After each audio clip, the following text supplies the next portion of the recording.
नमस्कार दोस्तों। आप सुन रहे हैं नो यू, जहां हम लेकर आते हैं आपके लिए महान विचारकों की सबसे प्रेरणादायक रचनाएं।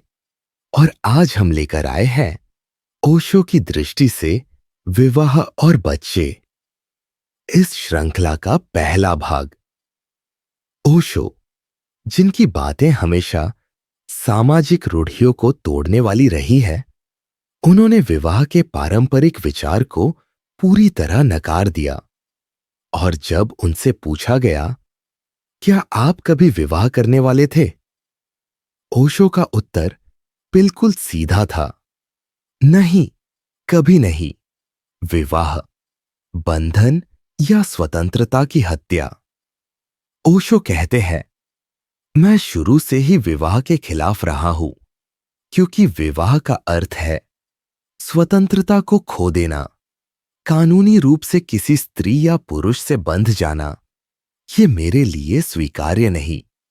मेरे जीवन में अगर किसी चीज को सर्वोच्च स्थान मिला है, तो वह है स्वतंत्रता। उनके अनुसार स्वतंत्रता से ऊपर कुछ भी नहीं हो सकता। न प्रेम, न संबंध और न ही समाज के बनाए नियम। लेकिन ये राह आसान नहीं थी। उनके माता पिता, उनका पूरा परिवार इस निर्णय से परेशान हो गया। सब चाहते थे कि ओशो या तो विवाह करे या फिर सन्यासी बन जाए। पर ओशो ने कहा, मैं विवाह भी नहीं करूंगा और सन्यास भी नहीं लूंगा। उनके माता पिता सोचते थे कि अगर ओशो एक ब्रह्मचारी सन्यासी बन जाते तो उन्हें गर्व होता। लेकिन ओशो की राह कुछ और थी। वो ना पूर्व की ओर झुके, ना पश्चिम की ओर। उन्होंने चुना एक मध्य मार्ग, एक ऐसी धार जिस पर चलना तलवार पर चलने जैसा था। मैंने इस चाल का भरपूर मजा लिया। तलाक और समाज की विकृति। ओशो के विचार में विवाह एक सामाजिक विकृति है। जब उनसे पूछा गया, तो आप क्या चाहेंगे कि सभी विवाहित लोग तलाक ले लें? ओशो ने उत्तर दिया, हां, सबको तलाक ले लेना चाहिए, बिना किसी अपवाद के। उनका मानना था कि प्रेम को किसी अनुबंध, किसी जरूरी व्यवस्था की जरूरत नहीं होनी चाहिए। लोग मिलें, प्रेम करें, जब तक प्रेम बहे तब तक साथ रहे। लेकिन आज की स्थिति उलट है। एक पत्नी को उस पुरुष से प्रेम करना पड़ता है जिसे वह अब प्रेम नहीं करती। फिर भी वह निभा रही है एक सामाजिक फर्ज। पति जब पत्नी से प्रेम करता है, शायद उसके मन में कोई और स्त्री होती है और पत्नी शायद किसी और पुरुष के बारे में सोच रही होती है। यह है समाज का विक्षिप्त चेहरा, स्पष्टता का अभाव। ओशो कहते हैं, अगर तुम किसी से प्रेम नहीं करते तो कम से कम मानवीय बनो और साफ बोल दो कि यह साथ अच्छा था, लेकिन अब यह समाप्त हो चुका है। अलविदा कहो। उनका सपना है एक ऐसी दुनिया का जहां विवाह नाम की संस्था ही न हो। क्यों? क्योंकि विवाह के साथ ही कई और बीमारियां जन्म लेती है। तलाक की समस्या, वेश्यावृत्ति, धार्मिक पाखंड, मनोवैज्ञानिक बीमारियां, अपराध बोध इच्छाओं का दमन। ओशो कहते हैं, अगर विवाह समाप्त हो जाए तो तलाक की कोई आवश्यकता ही नहीं बचेगी। विवाह खत्म होने पर वेश्यावृत्ति भी अपने आप समाप्त हो जाएगी। पंडितों, मनोचिकित्सकों और विवाह सलाहकारों का 90% काम खत्म हो जाएगा। क्या प्रेम के लिए अनुमति चाहिए? ओशो के विचारों की गहराई देखिए। तुम एक सुंदर स्त्री को देखते हो और उसके साथ कुछ समय बिताना चाहते हो। क्या इसके लिए किसी भगवान की अनुमति चाहिए। वो मानते हैं कि प्रेम एक स्वाभाविक भाव है, उसे कोई प्रतिबंधित नहीं कर सकता। तुम्हारे ईश्वर ने भी कुंवारी मैरी के साथ बलात्कार किया है, बिना उसकी सहमति के। क्या आपको इस कहानी पर विश्वास है? मैं करता हूं, लेकिन अलग दृष्टिकोण से, क्योंकि यह कहानी यह सिद्ध करती है कि तुम्हारा ईश्वर भी बलात्कारी हो सकता है। वरना मैं ऐसी किसी मूर्खतापूर्ण कथा पर कैसे विश्वास कर सकता हूं? जीसस एक नाजायज संतान था, यह तो तय है। वो जोसेफ का बेटा नहीं था, और इस पूरे प्रकरण को ढांकने के लिए यह अद्भुत दिव्य कहानी गढ़ दी गई। और ध्यान से सुनो, उन्होंने यह काम किससे करवाया? खुद ईश्वर से। वे कहते हैं, ईश्वर एक त्रिमूर्ति है, ईश्वर स्वयं, दिव्य आत्मा और पुत्र। अब अगर दिव्य आत्मा ने यह किया, तो याद रखो, वो भी उसी ईश्वर का ही हिस्सा है। जैसे तुम्हारा हाथ तुम्हारा अंग है, जैसे तुम्हारे जनांग तुम्हारे शरीर के ही अंग हैं, वैसे ही दिव्य आत्मा ईश्वर का अंग है। शायद वही उसका जनांग रहा होगा, क्योंकि बिना उसके एक कुंवारी स्त्री कैसे गर्भवती हो सकती है? अब आते हैं परिवार की बात पर।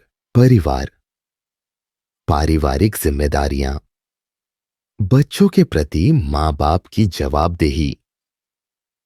सवाल यह नहीं कि कोई मां बाप बच्चे को कितना प्यार करते हैं। सवाल यह है कि क्या यह संस्था, परिवार, वास्तव में बच्चों को संपूर्ण बना रही है? मेरा उत्तर है नहीं। बच्चों की जिम्मेदारी व्यक्तिगत माता पिता की नहीं होनी चाहिए, बल्कि वह कम्यून की होनी चाहिए, समाज की सामूहिक व्यवस्था की। क्यों? क्योंकि परिवार बच्चों के मानसिक, भावनात्मक और आध्यात्मिक जीवन को रेंगते हुए नष्ट कर देता है। परिवार ही बच्चों को अपने डर, अपने अंधविश्वास, अपने धर्म, अपने झूठे संस्कार और बेकार की राजनीति थमा देता है। एक बच्चा एकदम खाली कागज लेकर जन्मता है, लेकिन कुछ ही वर्षों में वो धर्मशास्त्रों, मूर्खताओं और सामाजिक विकृतियों का पाठ बन जाता है। तुम उसे हिंदू बनाते हो, मुसलमान बनाते हो, ईसाई बनाते हो, लेकिन कभी मनुष्य नहीं बनने देते। अगर तुम सच में एक नया, स्वतंत्र, पूर्ण मनुष्य चाहते हो, तो परिवार जैसी संस्था को समाप्त करना ही होगा। उसका स्थान कम्यून को लेना चाहिए। एक ऐसा वातावरण जहां बच्चे मां बाप के साथ साथ दर्जनों अंकल आंटियों, अनेक दृष्टिकोणों, अनेक संस्कृतियों से जुड़ सके। सोचो जरा, अगर एक बच्चा सिर्फ दो व्यक्तियों से प्रभावित हो रहा है, तो उसका मानसिक दायरा कितना सीमित होगा।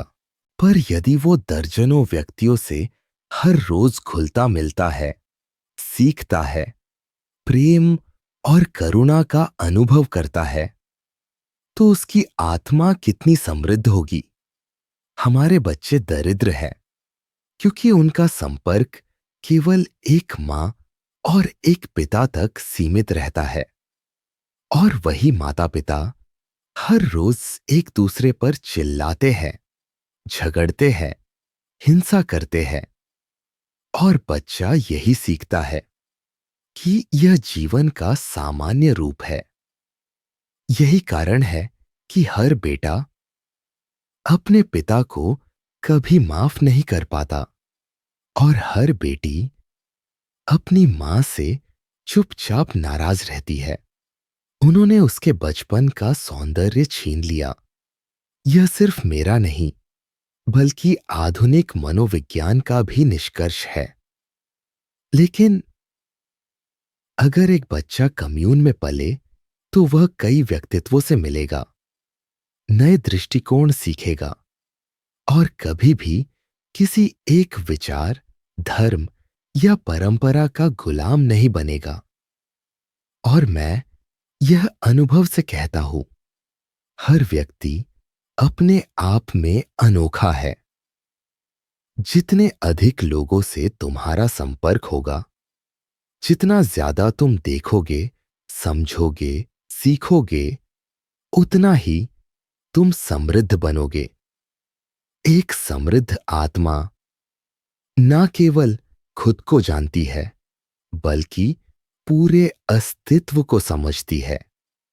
तो अगर तुम सच में प्रेम करना चाहते हो, बच्चों को सच्चा जीवन देना चाहते हो, तो विवाह और परिवार की पुरानी दीवारों को गिराओ और एक नया समाज बनाओ, जहां बच्चे आजाद हो, प्रेम में पले बढ़े और एक नया मनुष्य जन्म ले, जिसे हम ओशो कहते हैं, स्वतंत्रता की चेतना।